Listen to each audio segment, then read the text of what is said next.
नमस्कार मित्रांनो, स्टार प्रवाहावरील लग्नानंतर होईलच प्रेम या मालिकेच्या पुढील भागामध्ये आपण पाहणार आहोत. जीवा आणि पार दीपकचा शोध घेत असतात आणि पार जीवाला बोलतो, जीवा आपल्याला जो ॲड्रेस मिळाला आहे आपण त्या ॲड्रेसवर जाऊन चेक करूया, आपल्याला तिथे कदाचित दीपक भेटेल. तेव्हा पार बोलतो, दीपक हा एक विषारी साप आहे, तो एका ठिकाणी थांबणारच नाही, तो आता कुठेतरी बिळामध्ये लपून बसलेला आहे, तो आपल्याला त्या पत्त्यावर मिळणार नाही. तर इकडे आपण पाहतो घरामध्ये सर्वजण चिंता करत बसलेले असतात आणि आत्या विचारते, पार्थ आणि जीवा कुठे गेलेले आहेत. मानिनी बोलते, ते दोघेजण दीपकचा शोध घेण्यासाठी त्याच्या मागावर गेलेले आहेत. तर इकडे आपण पाहतो पार्थ आणि जीवा हे दीपकचा शोध घेत असतात आणि तेव्हा जीवा त्याला बोलतो, दादा आता कसल्याही परिस्थितीमध्ये दीपक आपल्या हातून सुटता कामा नाही. तेव्हा पार्थ देखील बोलतो, कसा सुटतो तेच बघूया, असे बोलून दोघे त्याचा शोध घेऊ लागतात आणि दीपक हा वेश परिधान करून तिथून पळून जाण्याचा प्रयत्न करत असतो. त्यावेळेस जीवाचा धक्का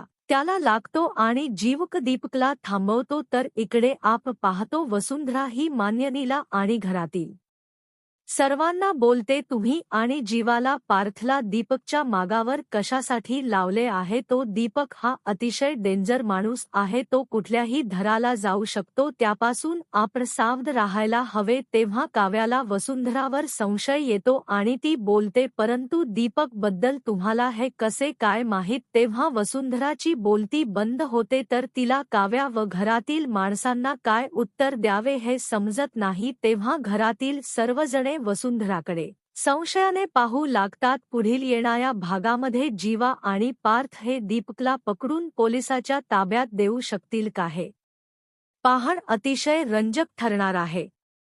लग्नानंतर होईलच प्रेम या मालिकेच्या सर्व अपडेट्स पाहण्यासाठी आपल्या चॅनलला सबस्क्राईब करा आणि व्हिडिओ आवडला असेल तर लाईक आणि शेअर करायला विसरू नका. धन्यवाद.